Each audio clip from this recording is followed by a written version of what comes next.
বনশ্রীতে school শিক্ষার্থী হত্যার ঘটনায় অজ্ঞাতনামা একাধিক ব্যক্তির নামে খিলগা থানায় মামলা করেছে নিহতের পরিবার।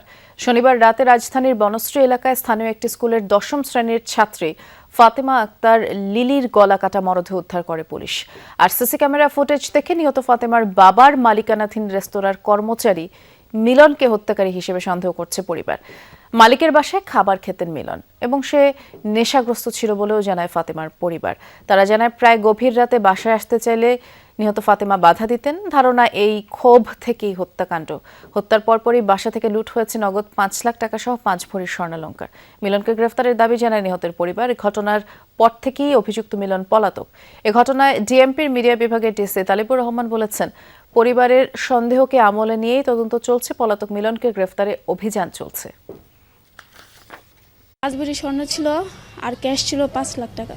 ওইটা সব অর্ডার ভেঙে লকার ভেঙে এইগুলো নিয়ে নিছে। আসামিটা ধরে আর সুস্থ বিচারটা আমি দেখতাম।